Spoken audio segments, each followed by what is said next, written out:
Bienvenue encore à l'émission Le matin du grand potier.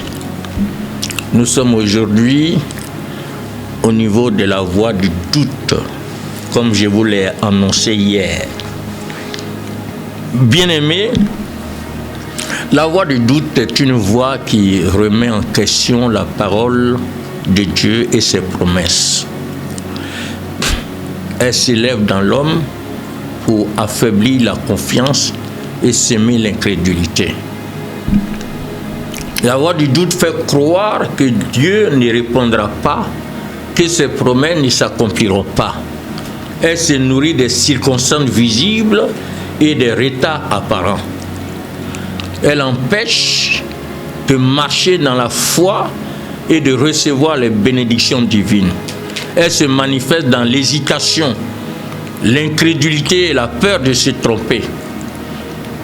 Elle est une voie qui bloque la prière et qui prive de l'assurance spirituelle. La voie du doute doit être réduite au silence par la foi ferme et par l'obéissance à la parole de Dieu. Souvent, le doute vient parler, sa voix dit « Es-tu sûr que Dieu a parlé ?» Il proclame peut-être que la promesse ne s'accomplira pas. Souvenons-nous d'Ève. Le serpent sema le doute en disant « Dieu a-t-il réellement dit ?» Et elle céda à cette voix. Souvenons-nous aussi de Thomas. Il refusa de croire à la résurrection sans voir et toucher. Mais Jésus lui montra ses mains percées. Souvenons-nous aussi de Pierre. Il marcha sur l'eau par la foi, mais dès qu'il douta, il commença à sombrer. La voie du doute est une voie qui détourne les regards de Dieu pour les fixer sur les circonstances. Elle affaiblit la prière et empêche de recevoir les réponses divines. La voie du doute nourrit l'incrédulité et bloque la croissance spirituelle. Elle fait perdre même l'assurance et la paix intérieure. La voie du doute doit être combattue par la méditation des promesses et par la persévérance dans la foi. Celui qui rejette le doute marche dans la certitude et dans la victoire. La victoire sur le doute est le fondement d'une vie stable et confiante. Dieu appelle ses enfants à croire sans hésitation et à marcher dans la foi. Comme je l'ai dit, les exemples sont là.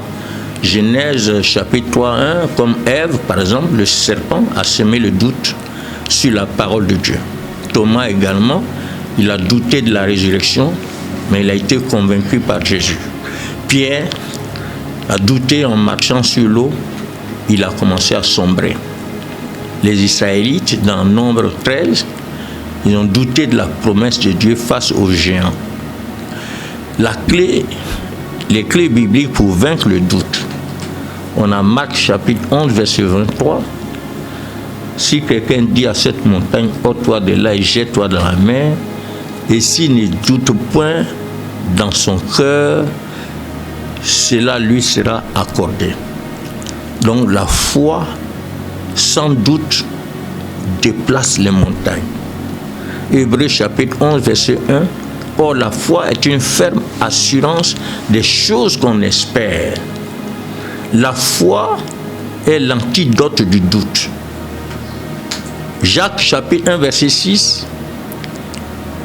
Qui la demande avec foi sans douter. C'est ce que Jacques dit. Le doute bloque la prière. Romains chapitre 4, verset 20, il ne douta point par incrédulité au sujet de la promesse de Dieu. Abraham. Abraham est le modèle de la foi sans doute. L'action pratique. Qu'est-ce que tu dois faire ce matin pour vaincre le doute? Choisis chaque jour de croire sans hésitation. Refuse les pensées qui remettent en question la parole. Médite les promesses divines pour affermir ta foi. marche dans la certitude de l'accomplissement de Dieu. Prions ensemble, prie avec moi. Seigneur, délivre-moi du doute. Remplis-moi mon cœur de foi ferme. Aide-moi à croire sans hésitation. Fais de ma vie un témoin de confiance au nom de Jésus. Déclarons ensemble: je rejette la voie du doute au nom de Jésus. Je marche dans la foi de Christ au nom de Jésus. Mon cœur est affermi dans la parole au nom de Jésus. Ma vie reflète la certitude divine au nom de Jésus-Christ. Que le Seigneur vous bénisse. Passez une bonne journée avec le Saint-Esprit sur la victoire. Nous voulons partir, mais nous vous annonçons demain, nous aurons la voix de la culpabilité. Que le Seigneur vous bénisse. Amen.